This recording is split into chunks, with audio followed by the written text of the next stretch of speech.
Bryant. Good evening, good sir. Feels good, Blake, that Jaden Daniels will not be a Falcon. Oh, God. That's all I've been thinking about today.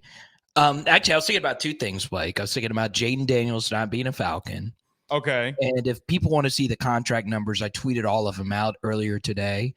It is still crazy that the 2014, 2015, 2016, and 2017 lowest rated recruits in the LSU recruiting classes are like so generationally wealthy now. Russell Gage, Foster Moreau. Cushenberry with a big deal today. And that's where I actually just wanted to point out, because it kind of flew under the LSU media radar. That is like one of the best stories like ever. And it was crazy. Like, you know, Blake, you're a former offensive lineman. You know how hard it is to play center. It's even harder to play center when you go from a 2018 run-based attack to then 2019, lots of five wide. Five wide's really hard on a center. Not a five-man protections. Exactly. That's really hard to do. So that's why Lloyd hardest thing is a center. Yeah. So shout out to Lloyd Cushenberry. I hope you're watching. Big shout out to you being the highest paid center in NFL history today. Good stuff.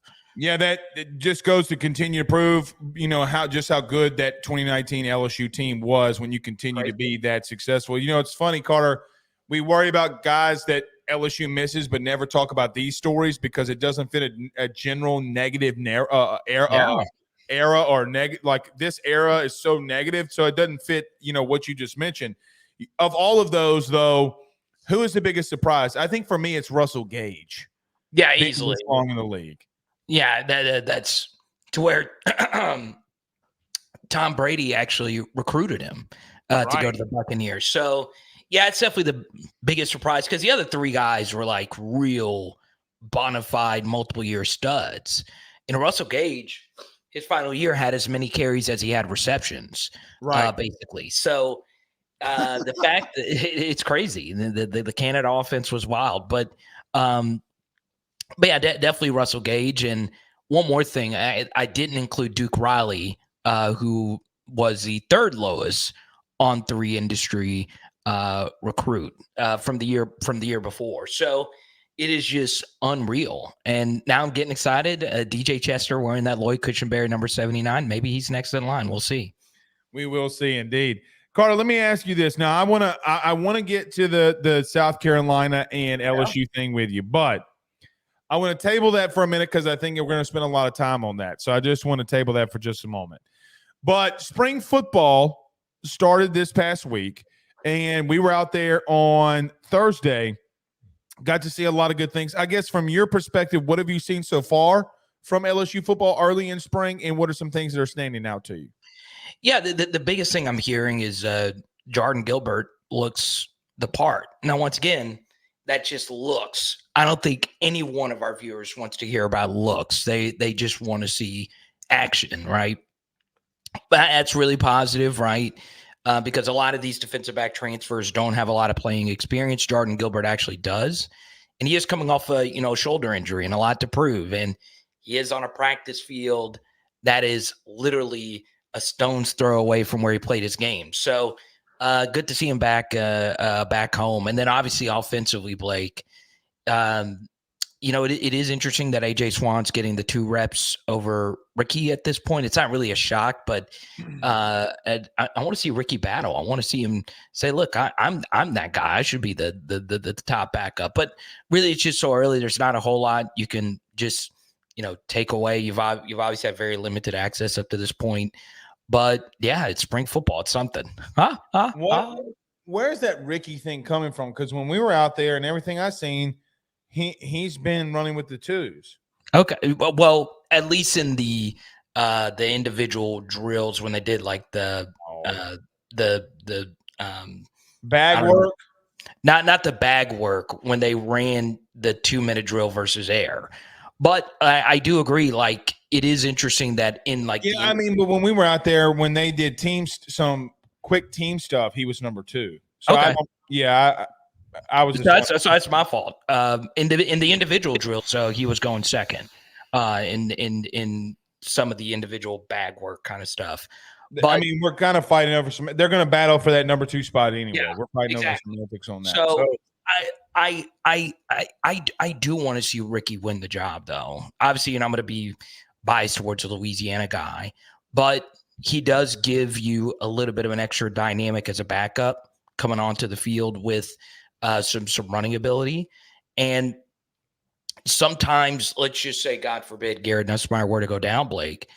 Sometimes a dual threat coming into the game is harder for the defense to adjust to because you're adjusting to play more of a pocket presence kind of guy. So that's another piece of me that wants Ricky to win this job and be a part of the offense.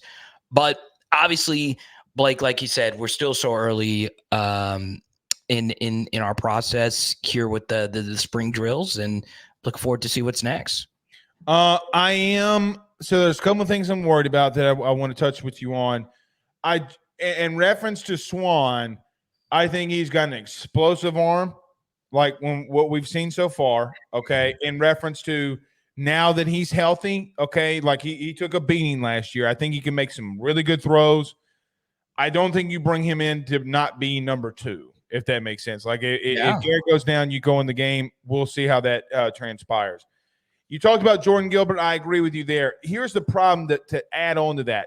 We've seen some stuff with him early where he's had some really nice pass breakups. A guy from the portal, A&M, Louisiana guy. Carter, all they've shown, though, okay, and all that we've really seen is Garrett Nussmeier lighting that ass up. I am not worried, but when you see that, what are your thoughts? Yeah, I am. But it's not anything that's just shocking. I'm not worried per se that it's just so early, right? There could be some guys to emerge. We're only a few practices in. But there is a piece of me that doesn't want to go through this again. And I think you have 300 people that are currently watching your stream that agrees with me and you on this. So yeah, I'm going to be worried about this LSU secondary until they actually, piece it together next season. And I hope Blake Baker and Corey Raymond earn every bit of their salary next year, because if they do, that means LSU fielded a better secondary than they did last year. So yeah, there's a piece of me that's thinking, oh, I don't want Brian Kelly at spring media days or summer media days to be saying basically the same thing. And if you are a super diehard LSU football fan and you listen to every single interview Brian Kelly did over the offseason, he was hinting that this secondary could be a disaster, which it was. So now, Blake, I don't think it's going to be a disaster. I think they'll just by default get better. But will they be good? That is my concern. Just be solid. I'm not asking for 2011 LSU to come back. I'm not asking for 2019 LSU to come back. I just want good, solid SEC level defensive back play. Brian Kelly went on with Josh Pate last year and basically, in coach translation said our secondary sucks. Yeah. If you really listen to that interview, that was when that one interview was like, wow. Because right before that interview was when he gave the interview to USA Today and he said, hey, we're not national championship ready. And then there wasn't really a whole lot of. Yeah, I agree with that because I wouldn't buy I wasn't, because he wound up saying that he thought that they would be. But that just felt like coach speak. It felt like something Saban says, like rat poison. Right. But the Pate interview was like, he goes, yeah, our secondary ain't any good. And that added specificity. And if you piece those two interviews together, you were able to, figure that out. Right. So hopefully Brian Kelly is more honest with the media than other coaches. He's a little bit more forthright with the media than other coaches. I hope we hear during the spring, so-and-so in the secondary is stepping up. And Blake, that guy could be Javian Toviano, right? A very bizarre true freshman season where he finally had to play. Some of it was by default. But man, when he played, he was semi-decent. Now, where there's some bumps and bruises in there, yeah, there's some missed tackles there, some bad mistakes in there, but at least he showed up. at least he was boots on the ground playing hard, and at least he made some plays. Can't say that about all a good bit of the corners who actually played last season. So hopefully number 25, the former top 50 recruit, is a guy that we are raving about next year. I'm not. Let me tell you what my thoughts on it are on this. Am I worried in the back of my mind? Yes, I'm worried about this defense and secondary, but you can't. I think you got to watch if the coaches that you brought in, Blake Baker, Corey Raymond, Jake Olson, Kevin Peoples, and Bo. God dog it, Bo Davis. Bo Davis. I almost called him Bo Jackson, but Yeah. Bo Davis. Okay, are supposed to be the developmental pieces that they are and the dudes that they are. Well, you got to watch them develop, and no better way to watch them develop than during spring when they're having to do it. You know, it got Carter. If by the end of this, we're looking at the secondary, or we're looking at the linebacker room, or we're looking at the defensive line saying, hey, man, they might not be as bad as we ultimately thought. Then, okay, maybe we can get there. But on the flip side of that, okay, what does it say about Nussmeier that he's lighting these dudes up right now? So there comes a question of tug and pull. Like, because of last year, is the secondary just really that bad, right? Like, again, or is it the flip side, which I'll ask you, what have you seen from Garrett Nussmeier so far?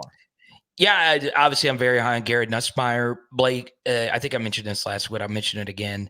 The Heisman odds have been sharper the past couple of years, which is good, right? Garrett is third in the Heisman odds, right? Obviously, Kyron Lacey is the real deal. I think he's going to make a pretty massive leap next year.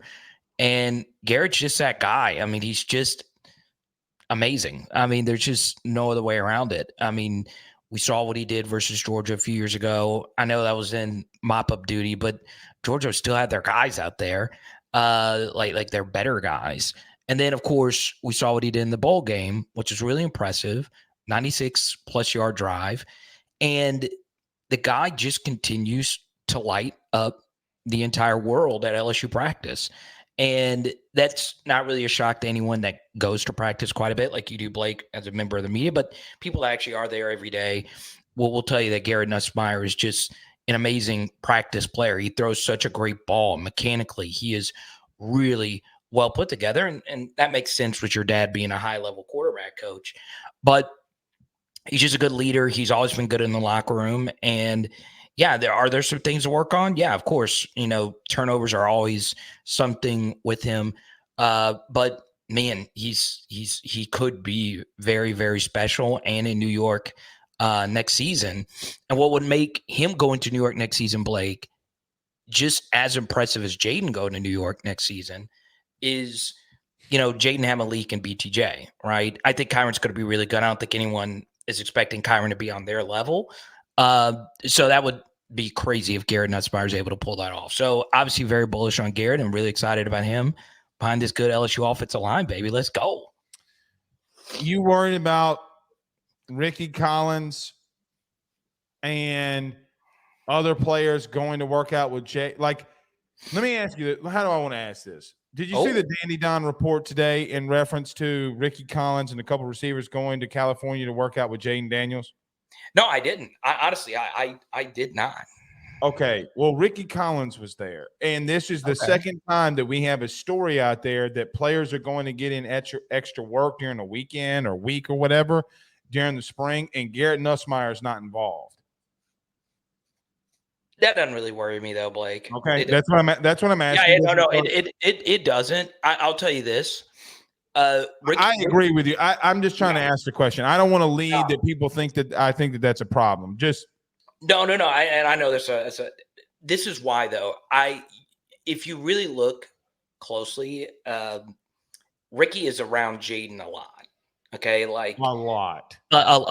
Like it's not. I'm not just talking about in the practice rooms. I'm talking about just on the sidelines, in pictures. I mean, I mean, even in houses, like outside the facility and stuff like that, you'll see Ricky pop up. So Ricky and Jaden have a good relationship. That's not something I'm worried about. If anything, it says something good about Ricky, right? That he's willing to understand that he needs to take that next leap like Jaden Daniels. And it is going to take Ricky another leap, right? Because look, the Blake, I think what happened with Florida State last year just shows you that the backup quarterback is the second most important player on your team, right? It's a make or break thing. Without question. And LSU is taking it very seriously. Look, this is one thing I'll say about the AJ Swan thing. I'm not as well versed into the behind the scenes details or whatever, but I will tell you, boots on the ground in South Carolina felt really good that Swan was going there, and he didn't. LSU started to get recruiting, man. Like they did not take no for an answer. Yes, and so as you know, Blake, I've done radio in South Carolina, and a lot. Yep. Yeah. So they felt good. That's basically what I was told. I was like, okay, well, Swan's just not going to happen. And Lakers well connected with anyone with LSU. When you tweeted out that Swan graphic, I was like, let's go, let's lock in. And can I tell you something? Yeah, nobody gave me credit until you just did that right there. I did, because I just kind of gave up on it. I didn't make any LSU calls or anything. I was like, okay, well, South Carolina, they feel good about it. And there are some throws that AJ Swan made last season. There was one versus Tennessee that was like, wow, that is near special. And it's a kind of throw that the Joe Sloan likes. It was a slot fade, right? We don't win games last year if the slot fade never existed, right? So yeah, I'm really excited to see AJ, really excited to see Ricky, and also really excited to see Colin here in a few weeks for the 1 p.m. Central spring game. Yeah, we got the Alabama slot. Jared Addison sends us a $4.99 super sticker. Thank you so much there, my man Jared. All right, Carter, I'm going to cut the football a little bit short here. I got to get to a question with you. This incident yesterday with Kim Mulkey and her at the podium, but let's even back up to that, or before that, the incident with Cardoza and Flau'jae Johnson. It's been a very hot topic today. What's your thoughts? Yeah, I have never, and look, there's a lot of things I disagree with Kim Mulkey on. I have never in my life seen the national media so wrong about something when it comes to Kim Mulkey's reaction to this. Blake, this wasn't some angry tirade. She just brought up, pick on someone your own size. Isn't that what everyone is told growing up? Like, you wouldn't, even if you and I got super mad, you would never fight me because you're way bigger than me. You pick on somebody your own size. And Cardoza went up there and Ronnie lauded her. I mean, what else? I just don't understand why people are so soft now that Kim Mulkey can't back up one of her players. And South Carolina, once again, I was disgusted hearing the hoity-toityness, the holier than thou. Dude, it was pissing me off so much. And something else, Blake, that just made me so angry about it was this idea that the media just can't admit that they hate Kim Mulkey. Just say it. Just say you. Hey, what's up, Ben? Is that Ben? Yeah, say, hey, Mr. Carter, and then go out. Hey, Mr. Carter. Hey, Mr. Carter. Tell me where you been. Go close the door. Days on the show. Go. We're at work. Close the door, boy. Close the door. All right, but I was listening to you. Continue. Yeah, I would just like the media to say, I don't like Kim Mulkey, and I'm going to use every opportunity where she says something that not everyone agrees with to say how much I hate Kim Mulkey, whether it's Barstool, whether it's Shannon Sharp, whether it's Barstool, believe it or not, for whatever reason, besides Brandon Walker, who he just hates Kim Mulkey just for the hell of it. Dave Portnoy put on a blog, I think he called it, in reference to defending Kim Mulkey. Yeah. Okay. So yeah, but Shannon Sharp, so to your point, okay, what Kim ultimately said was, like you said, pick on somebody your own size. I bet you won't do that to Angel. She's not meaning fight Angel. And exactly. The context before that, which people are so lazy in doing, they didn't go and clip the 15 seconds which she had beforehand, which she said, there is no part of this in the game. From everybody included us as well. They clipped that part. Yeah. But see, here's the problem and why women's basketball, quite honestly, is starting to piss me off a little bit, is that every time that we have one of these incidences normally in South Carolina, it turns into a political discussion. Oh, it does. Yeah, because and that's the part where I'm out of. Yeah. I am out of being – look, you know me better than probably anybody. If there is racism or whatever, let's link arms. Let's attack it together. Yeah. I will be an advocate until the day that I die, without question, about stupid racism. But Carter, we made this about a situation it had no business being about. Yeah, and I just wish people would say I don't like Kim Mulkey. And I do commend the media. Just some of the media said I just don't like Kim Mulkey, and that's okay. Just admit it. You just don't like her. I don't like Nick Saban.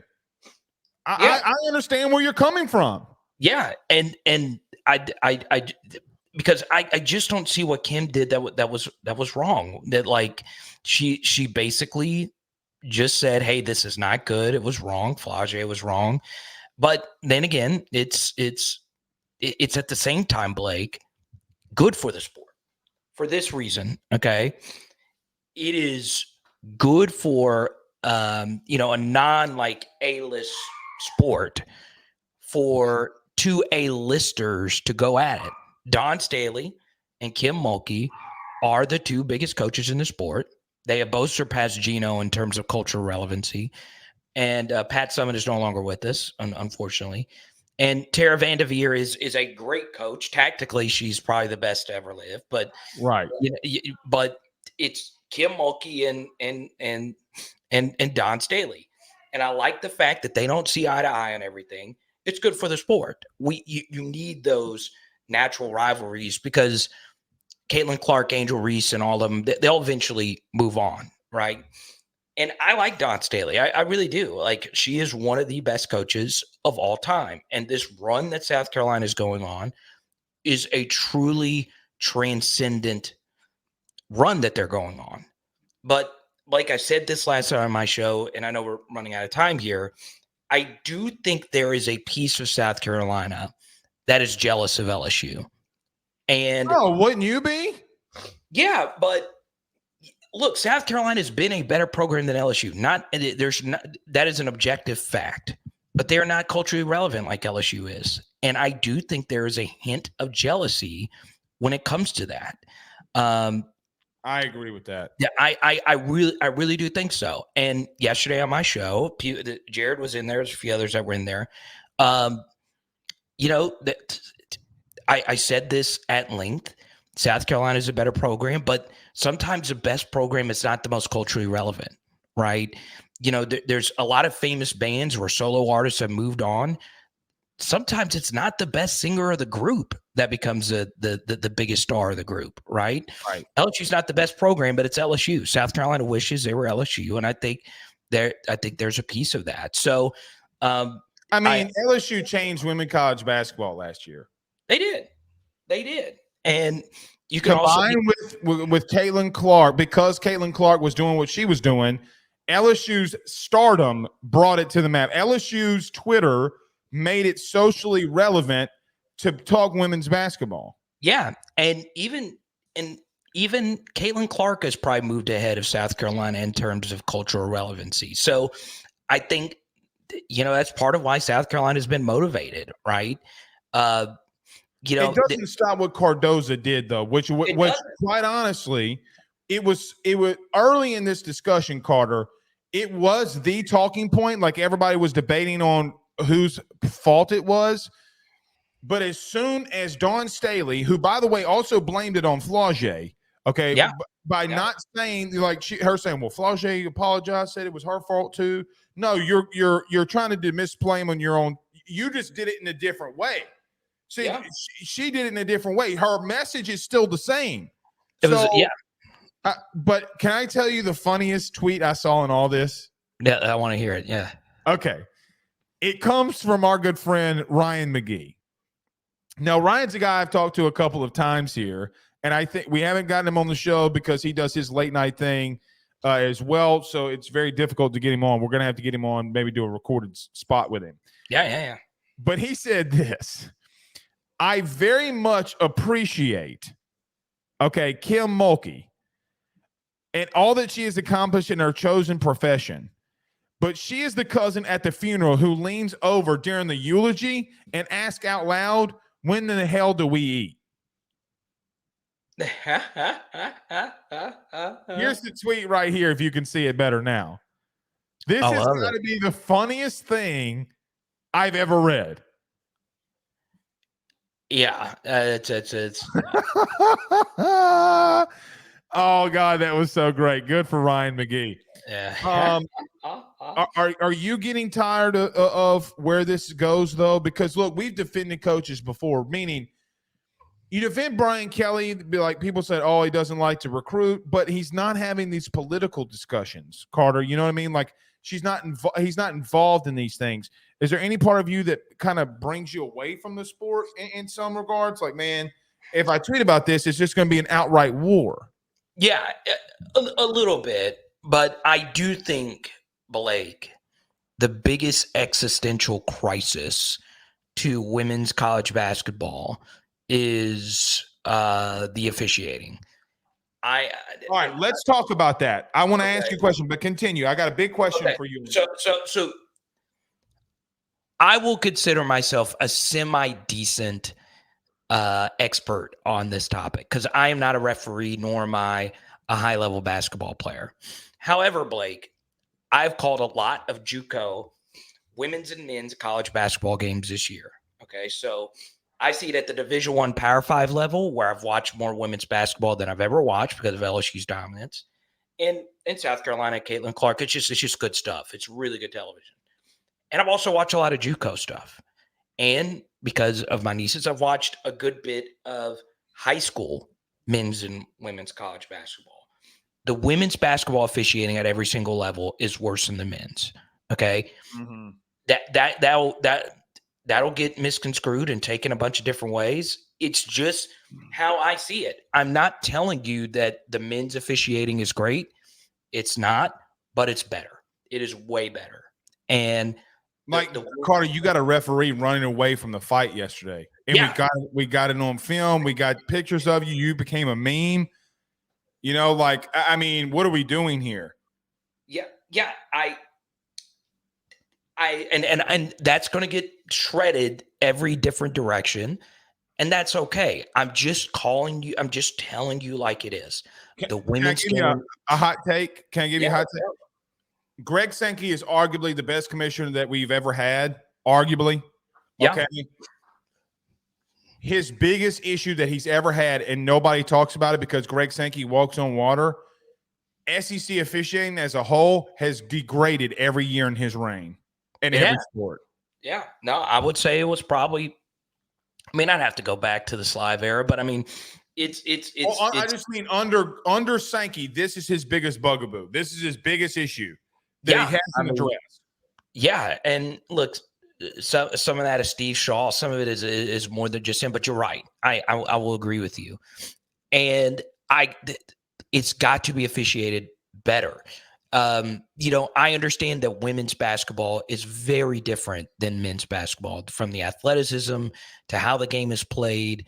It's just different. But I'm telling you right now, the Final Four was just bad. 9 million people watched that, and it wasn't good. It really wasn't good. So I hated that. I really did, and I hate it for the sport. Last question for you here, and I'll get you out of here. Carter, did you read the Ross Dellinger piece about college football and the money revenue share for the playoff? Yeah, so the SEC and the Big Ten won. Yes, 58% or whatever it was, or 52%. I forget. Yeah. Carter, I think we're getting close to something big here. I think we got a massive situation on our hands. when you continue to read these things, like what Ross Dellinger piece yesterday or Friday, whatever it was, what were your thoughts about this revenue share and playoff and conferences massively disagreeing? Yeah, I didn't read the full piece, and I'm a friend of Delhi, so my apologies to that. I found what Trent Dilfer said to be even more alarming. I agree. And Trent Dilfer can be an alarmist. He can be dramatic, but that was. He ain't lying about this though. He ain't Yeah, lying I know. about that. I'm sorry, my nose has been running. I ate some very spicy food before I came on here. I never eat before I go on here, but no, yeah. I think what's happened here is that you're still so excited for the call that you had when the dude missed the three and he made his own. My God. That's been passed around quite a bit. But shout out to Raheem for that dunk. That was I cannot believe it. I cannot believe it. I was really. I don't think I've ever seen someone rebound their own three as a dunk. If people want to see the highlight, it's on my Twitter account. If you enjoy the call, fine. I hope you do. I did throw my headphones off, which I shouldn't have done. I don't think my bosses were happy about that. I think they're still in shape, but I did feel a little crack. So hopefully they don't take that out of my my check. But back to the Delhi piece. Yeah. So look, I was more concerned what Dilfer said because it seemed real, right? I'm not the biggest Trent Dilfer guy. I did miss the Dilfer's dime segments, but Blake, that's got me worried, man. It really, really, really does. I don't know exactly what that is that he was referencing, but we'll see. We'll see what happens. Adrian Bailey with a $4.99 super chat says Duke was the best program back in the days, but the Fab Five were more popular, like LSU over USC and others. It's debatable, but the Fab Five was definitely more like it had a bigger cultural influence. I do agree, but and when a big program who historically football is their thing, and they win big in another sport. Okay, that's a great because of the numbers that a Michigan and LSU. I mean, Carter, it took LSU to win a women's tournament. Okay, for this to explode because Twitter was exploding. Yeah. And so everybody and their mama started tweeting about it. So, I mean, 9 million people, Carter. Yeah, and look, that's more than some NBA Finals games. It's crazy. And look, I say this as someone that's had the good fortune of working with Coach K before. I am not the biggest Duke basketball fan. I'm just not. What that Flipikowski guy is doing right now, what he did this past weekend versus whoever it was against, they got to get it together. I'm glad Duke is being UNC. hated. It was North Carolina. Oh, yeah, it was UNC. So he sticks, for those that didn't see, he sticks his leg out. And then earlier we had the court storming thing where he's like just running into someone on purpose to eat something. I hope Duke gets knocked down in the first round so bad. But that's good. That's good for college basketball. It's good that Duke is being hated again. I guarantee you, Grayson, because Flipikowski denied like even trying to trip him. Oh, I know. And I love, dude. You could see the wry smile on his face. That he knows what he was doing. You know. My first thought when I heard his I didn't know that happened was Grayson Allen was somewhere smiling. Yes, and God, I'm so glad I did. And I told Coach K this once. It's better. It's better when Duke is good. It's better. It just is. And you can hate you can hate them with all your fiber, but you know they're going to be good, and you know there's always going to be that one controversial player. And next year when Cooper Flagg will be there, dude, it's going to be on a completely different level. Yeah. And Blake, like you were mentioning, men's college basketball needs that. Men's college basketball needs some cultural relevancy because women's college basketball in terms of star power has surpassed them. So there you go. Appreciate that. Well, did your son come back in? Ben, why does he do it? Why does he do it? He's had a very tough day. Oh, Ben. Yeah. By the way, Let's two go. of my friends who I think you know them, maybe Ryan and Lyle came to my house this weekend, and they wanted Ben wanted them to play baseball with him. Dude is the next Tommy Tanks. I'm just telling you. Oh, your son? Your son? Yeah, dude can absolutely rake. Let's go. Like, Let's go. you know, he's 4. He's supposed to be in T-ball. And you can ask them. This isn't me. Okay, you can ask them. All right? Let's go. He could be in coach pitch. Okay. He's 4. So here's what I'm going to do. I'm going to print a bunch of just made up baseball cards, and I need you to get him to sign them, and that'll be his first signature. Even better, because he's learning to sign his name now. He's got to do it by April the 13th. Okay, that's when the daycare says he's got to know how to. He's got a really tough name, but he's got to learn. See? Yeah. So for those that don't know, I like to keep some baseball cards in my collection. I'll text you like a baseball player's name and like tell me he's good, and that's how you give me some extra early scouting reports. So I'm going to need that Ben signature, and I'm going to put that on my wall, baby. Let's go. All right, Carter the Power Bryant. Thank you so much, buddy. Let's go. See you next Monday.